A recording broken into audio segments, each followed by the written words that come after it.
What's up, guys? Welcome back to my channel. So I'm here today to talk about The Real Housewives of New York City, Season 14, Episode 6, Anniversorry, Not Sorry. So be sure to like, comment, subscribe, and let's jump right on into it. So this episode starts off strong. We have Uba taking Erin to this high-end jeweler. I forgot his name, but he's like a really well-known person. Is it Jacob?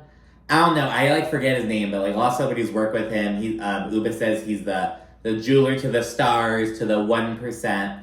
And so Uba's treating Erin, and she's like, oh, we're here so you can rent some jewelry, so you can be dripping at your anniversary party. So Erin's super excited. We learn that Uba met the jeweler at a charity event in Morocco, and Erin tries on some pieces. She tries on a $600,000 cuff. This little diamond bag is $240,000. These earrings are $224,000, and it's for rent. You know what I mean? And it's gonna be on Uba's dime. So yeah, doing that, Erin takes the earrings and another piece, and it's almost $500,000 that she's gonna be renting in jewelry. Afterwards, they chat about her situation with Jessel. Erin says she's kind of ready to move on, but she's still kind of side-eyeing Jessel because of her whole "I support women" comment. That seems to have really struck a nerve with Erin, and according to Jessel, I think Jessel was kind of being a little bit of a bitch with it, but, I think Erin's taking a lot harsher than Jessel intended, you know what I mean? But, yeah, and Uba, she actually points out, oh, so Jessel's over here talking about how she supports women, yet she calls women old hags, what? And it's no, that's a good point, Uba, but, you know what I mean, the manner in which it's being said. Now, granted, it's never good to call someone an old hag. It feeds into these old, narratives, oh, the crone, the old ladies shit, but whatever. Then we flash to Brynn and Jessel. They're out shopping. Brynn, she speaks on all her past engagements. She was engaged 3 times, and they all failed because she wasn't ready. And in the confessional, the producer's like, oh, well, why don't you just say no? And she's like, it's easier to say yes. Because look in their eyes, and they're asking you to marry them, and it's oh. And, you also have to question, if they're, if it's done in public, and, when it's done, all that shit, you know what I mean? But, so yeah, she called off all the engagements, it turns out. And she also says, but I'm getting old, I have to, start taking this shit seriously. And she's like, I used to want to date with someone, and I straight up left him at a party. I just bounced. She texted him when she got home, and was like, hey, so I left. And, this big old thing. She's like, I can't keep doing that. I can't keep pulling that shit. I'm not in my 20s. It reminds me of this thing. I think it was Glorilla. She was, talking about how, oh, be toxic all throughout your 20s. Because in your 30s, you're too old for that shit. So get it all out of your system in your 20s. And so Brynn's kind of having a similar, realization, if you will. So it's kind of funny to see. And Brynn mentions how she was like, yeah, I texted him an apology the next day, blah, blah, blah. And Jess was like, why should you have to apologize? And I'm like, Jessel! It's the right thing to do to apologize for that. You know what I mean? Shit, I wouldn't even call that an Irish goodbye. It's a straight up just ditch, bye. You know what I mean? That's not even an Irish goodbye, I don't think. But yeah, so it's kind of funny. It's Jessel, but, so yeah. And afterwards, Brynn asked Jessel if she apologized over her whole cackling hags comment. And Jessel's like, well, I was talking to Erin at my event, I offered a general apology, that's kind of all-inclusive, right? Or should I give another personal apology? And this makes Brynn laugh. She's busting out laughing because Jessel's like, I offered an all-inclusive apology. And Brynn's like, no, bitch, what? You have to specifically apologize for that thing. But Jessel's like, I moved on. I put a Band-Aid on it. If things are bubbling under the surface, I don't really care. Life's too short. I love Jessel, so yeah, she's out. She's like, whatever, I don't really care. She's like, I'm not bringing it up again. And she also adds that Erin is the common denominator. She's like, so Erin's had a problem with me, with you, with Sai. She's the common denominator. So, and I mean, she's not wrong. We then see Jenna. She's doing her interior design shit. Kind of talks about how, she's getting more attention as, an interior designer than she got as, the head of J. Crew and shit. So it kind of discusses having a line of false lashes, which I did not know. And her tagline makes a lot more fucking sense now. Because it's oh, my lashes may be fake, but I keep it real. And it just was always so random to me because I thought it didn't go with Jenna, but now it makes sense. It finally clicked. You get me? It's like when a housewife like references some like drama that broke out in her tagline, and for a while you're like, what the fuck is what is this tagline? Then the episode hits, you're like, oh, that's what that bitch was talking about. You know what I mean? It was a similar kind of thing. It was the Erin and her husband Abe. They go out to dinner. They reflect on him pulling a kind of douchey move on their first date. He lived downtown and she lived uptown. He asked her out, and he had her travel, like, closer to him. Like, he suggested a place close to him. It's like, that is kind of a douchey move. Like, so I don't know, my thing is like, oh, you want to meet someone that's either halfway or, like, a mutually agreed upon, like, poppin' spot. You know what I mean? Like, oh, this one bar is, like, kind of out of the way, but that's a good-ass bar. It's poppin', let's go there. You know what I mean? Or if it, you know, we're trying to meet somewhere in the middle. You know what I mean? Like, especially if you're, like, the dude asking a girl on the first date in fucking New York City. Like, bro, take your ass uptown. Like, oh my goodness. So I agree, it was kind of douchey. They discuss how they have to limit their friends' speeches to 2 minutes each, and they're kind of discussing how nervous they are to write vows. And they did not limit their friends' speeches for shit. They were droning on and on. And speaking of which, Erin's husband is just kind of fucking boring. He seems like maybe like the funnest guy, like, in the fucking office, like, the funnest bump on that log, but I mean, the threshold isn't very high. So I don't fucking know. It seemed very fun. It was like, okay. So yeah, it's kind of about Abe and Erin, but we haven't really known them for long enough to like really give a shit. You get what I'm saying? Like, it's just kind of like, it's so exciting and new to learn, but I'm like, oh, their 10-year anniversary. I like don't really care. You know what I mean? It's just like, oh, I'm learning new things about them. Oh, okay, been married for 10 years? Cool. You know what I mean? It's not like, if they, I don't know. I know the 10-year anniversary hit this season, but it would have been good if it were like a couple seasons in, so you really appreciate it more. You get what I'm saying? As a viewer. Anyways, Jessel and Pavitt went to him chit-chatting over preschool applications. Jess was like, now, preschool applications in New York City is no fucking joke. We got a taste of this vibe back with Leah on New York City, back in season 13, I believe. She and her daughter, they're doing like private school applications, this whole little thing. So we're getting that kind of the same kind of process in a different age range, you know what I mean? Jessel's whole thing is like, oh, I want to go somewhere prestigious, elite, where they can begin networking, forming a good foundation. She says she narrowed it down to 2 schools. One's a Montessori school, another one is an international academy or whatever. For the international school, she's like, oh, you know, like, they have campuses all over the world. They, you know, our children can like be learning Mandarin and shit. Like, our kids can speak Mandarin. Imagine. And but Pavitt's like, I mean, our kids can barely speak English. They're 1. Like, you know what I mean? So he goes for practical. To Jessel, he's a lot more cheap, and he may be cheap. So they both make points. So Jessel's whole thing is, you know, we have to invest in this. We have to do it. He's like, it's way too expensive, but she's like, everything's going to be expensive. Yes, it is expensive. Their private school is going to be expensive. College is going to be expensive. Everything is going to be expensive. So, fuck it, get used to it. So, that's going to be her whole thing. She was talking about all these celebrities who sent their kids to certain schools, so we have to get our kids into there. But he's just like, yo, what's the big deal? So, it's kind of funny to see their opposite kind of sides. People online are like, they don't seem to like each other, but very much seems like, I don't know. I feel like maybe Pavitt had like a really domineering mother, maybe, and Jess was kind of like that vibe. They didn't get together till much later on, so he was kind of like, why don't we just get together? Like, fuck it, you know what I mean? But it seems to work. I don't know. Like, I don't mind them. I like their dynamic. I think Jessel's fucking hilarious. If you don't like Jessel, I don't know what to say, girl. I love Jessel, to be honest. You had a little banter. On one of the applications, they're like, oh, what boards or committees are you a part of? And she's like, are you a part of anything other than the fried chicken committee? And Pavitt's like, it's the Street Food Association of New York City. It was just like, she's like, oh, other than the fucking fried chicken committee, it's the Street Food Association of New York City, babe. Just like the funny, it was just so fucking funny to me. Jessel, she kind of refers to one of her sons in the application as socially inept, because she's like, oh, that's good, right? And he's like, wait, no, that's like a bad thing, I think.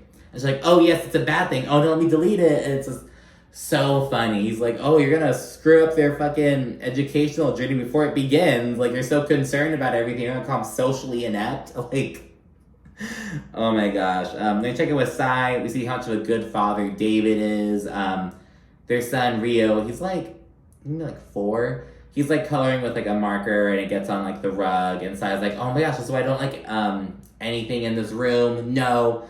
And David's all chill. He's like, oh, can you do it on the counter? He cleans it up. Just kind of how they compliment each other. You know what I mean? Like, where Sai falls short, David comes through, and I'm assuming vice versa. We don't see enough of him to really gauge that part, but you know what I mean? Like, they seem to really complement each other well, you know what I mean? And yes, Sai fills them in on the Jessel Erin stuff. He kind of gives his perspective, because Sai's kind of like, well, I don't get why Jessel's so upset, blah, blah, blah.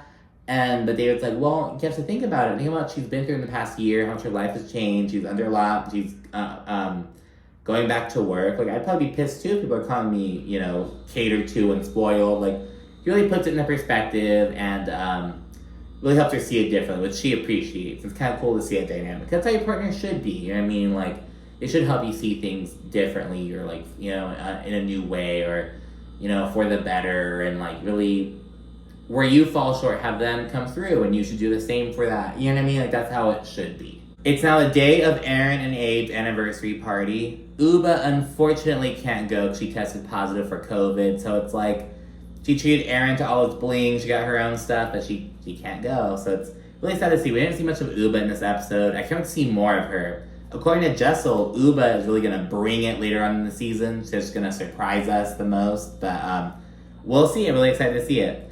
Bryn shows up high. She has her fucking sunglasses on her Wiz Khalifa shit. And Erin's like, it's 9 p.m. Take them off. Like, she tells Erin she's going to hit on her dad who rolled up with a friend. And Erin's like, look, I'm just glad that she's age appropriate. But I'm kind of like, why would you bring some random person to your daughter's... Like, I would just rather go alone. Like, why would you bring some random person? I would feel so awkward to not know, like... Man, I don't know. I'm just built different. I'm like, I would just, like, what? I don't know. Like, I understand you wouldn't want to pull up somewhere alone, but it's like, yo, it's your daughter's fucking anniversary party. Like, hang out with your kids, bro. You know what I mean? It's not like you're going to, like, your friend's wedding by yourself. You know what I mean? That's different. But it's like you're going to, like, I don't know. So that's like you brought some random person who Erin didn't even know to her anniversary party. That seems kind of weird to me. I don't know. Maybe I don't know. I'm just weird. Speaking of Erin's father, we see him have an interaction with Jessel and Pavitt, and it's the typical shit, like, oh, you guys married? How long? And like, oh, you know, like, they've been married for like 10 years almost, or like 8 years, for like a while. Like, he's like, oh, do you have any kids? And like, oh, yeah, we have 2. Just all the personal questions. And he's like, oh, continue, keep having kids. And Pavitt, he's like, oh, no. And he's all surprised, like, no, what do you mean no? Just a typical nosy ass fucking old dude just asking all these questions. And again, like, oh, do you have any kids? And it's like, you don't know if they're fucking infertile. Like, you don't know the struggle they went through to have the 2 kids that they currently have. You know what I mean? So Pavitt's like, no, we're 2 and done. But Jessel's whole thing is, oh no, we have 7 embryos on freeze. My girl's in there. She's like, we're having more. I'm like, damn, 7 embryos? Damn, bitch. Like, but hey, you know what I mean? But anyways, more ladies roll in. Sai's husband had to stay behind to watch the kids. Their babysitter fell ill. It was during like maybe a COVID spike, but whatever, he's not there. And Sai tells Erin to her face, yeah, he didn't really give a shit, you know what I mean? Like, he was like, oh, like, I'm so sorry I can't go. I'll just watch some football instead. So just straight up says that he didn't really care. He didn't really mind he'd have to go. And Erin's like, oh. Erin was so bothered by that probably, but I mean, hey, that's how it goes with husbands, right? Yeah, I mean, I'll go with you, but it's whatever. Bryn says that she's bored and will entertain herself by bitching. Very relatable. Someone breaks a glass and she's like, oh, it's okay, it's sponsored. I just looked back at my notes and I totally forgot to mention that earlier when Bryn and Jessel were shopping, they were cutting the fuck up over Erin having the party be sponsored. And Jessel, I think she was like, do you know a more sponsored work event? And it's like, ooh, girl, like, it's an anniversary. I get what you call a work event. It's being filmed. But I'm like, it's an anniversary party, bitch. Like, you're calling it a work event? Yeah, they had all these sponsors and shit. But when someone broke their glass, Bryn was like, oh, it's okay, it's sponsored. Don't worry about it. It was kind of funny. But yeah, Bryn, she's just being very extra. earlier in the party, you know, there are a bunch of men there, and she's like, ooh, there are a lot of wieners at this party. I'm gonna put one in my mouth, and she grabs a fucking pig in a blanket and eats it. She's very, like, very extra in general. It's very cringy to see. It's almost like, all right, Bryn, you can make one sexual comment an hour. You've got one, bitch. And I say this now because Bryn goes really overboard next. She's talking to Abe. She's flirting with him. And she's like, oh, so if you and Erin never exchange vows, then you guys are technically not married. And he's like, oh, no, there's a whole contract and everything. She's like, oh, well, if anyone can get a contract, it's you, Abe. Like, let me know when you're divorced. Like, shit like that. It's like aggressively flirting. Bryn is just so extra. She needs to really keep that in check. I think maybe after seeing herself on screen, she'll kind of maybe keep that in check a bit. She's like, oh, I'm cute, I'm flirty, I'm fun. It's like, girl, it's kind of cringy. Like, it's a bit much. We see Erin mingle with Meredith and Brooks Marks. They're both there from Salt Lake City. Then we see Jenna. She shares that she's actually single because her ex wasn't really cool with the show. You know, they were together for like a year and a half. Then she joined the show, and it was just kind of too much. She was like, No, it was just a bit too much for her ex, so Jenna's a single bird now. Jessel and Sai ask her, oh, like, would you consider, like, ever sleeping with a man again? And Jenna's like, yeah, if he's the right one. And it's like, oh, damn, this bitch broke Jenna's heart into bisexuality. Like, shit. Jessel, she's like, would you like to go home and have a threesome with me and my husband? But she asks it in such, like, a serious kind of way. It's just so funny. We then see Abe's boring-ass friends go on and on during their speeches. Erin and him did not tell him to keep it 2 minutes. Like, one of them had, like, 4 pages.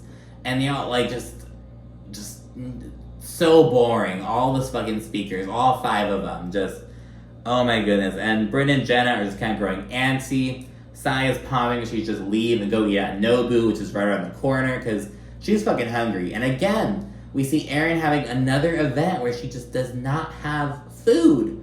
Now, she's mentioned like 2 times so far this season. Oh, growing up in an Israeli family, we like to cook. You know, we spend a lot of time in the kitchen. We love food. She never has food at any of her events. Like, make it make sense, Erin. So no, it's this big old fucking thing. Yeah, it was actually funny when Uba was calling Erin earlier, learning that she got COVID.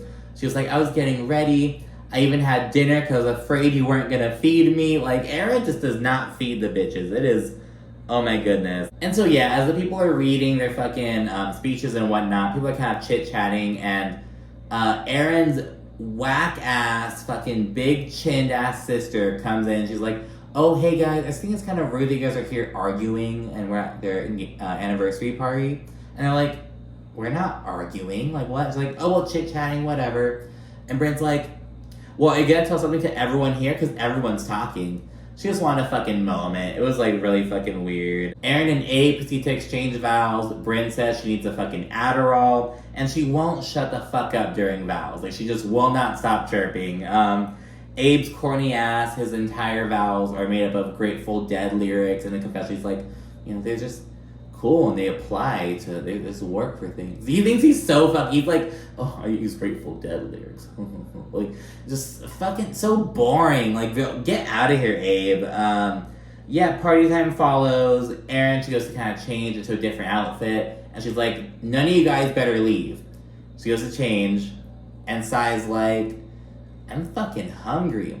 And then some random girl, she like, her fucking hair catches on fire really briefly before she puts it out. And Sai's like, that's my sign. I gotta go. So she leaves to go eat. And Erin comes back outside, take pictures with the ladies. And she's like, where's Sai? Did she leave? Like, yeah, she headed out. And Erin's like, wow, that is so fucking rude. And she's like, I also can't believe that Sai did that. She pulled an Irish goodbye when she was agreeing with me that Jenna doing so was a problem in the Hamptons. Which is true. So yeah, we'll see what that little thing between Erin and Sai builds up to. And yeah, in the preview, we see Erin versus Bryn, because Erin has an issue with Bryn's flirtiness. Bryn's like, if you accuse me of flirting with a married man, it's gonna be a real problem. It's like, bitch, you are flirting with married men. Now, you may not be doing it seriously or like with any intentions behind it. You're still fucking flirting with him. You know what I mean? Like, girl. She kind of responded to some backlash. She was kind of like acknowledging, I agree. There's a time and a place. It was not appropriate. I'll do better in the future. Again, I think maybe Brynn seeing these little actions is gonna be like a little wake up call, because that's just the one thing about Brynn. She just does a little bit too much with the fucking sexual comments, the flirting, the innuendos, all that bullshit. It's a little bit too much. Other than that, love Brynn. Yeah, that one thing is just a little bit too much. But I'm sure we'll learn more about Brynn and all that stuff later on. But yeah, anyways, that's this episode. Sure to like, comment, subscribe, and thank you so much for watching. Thanks again. Bye.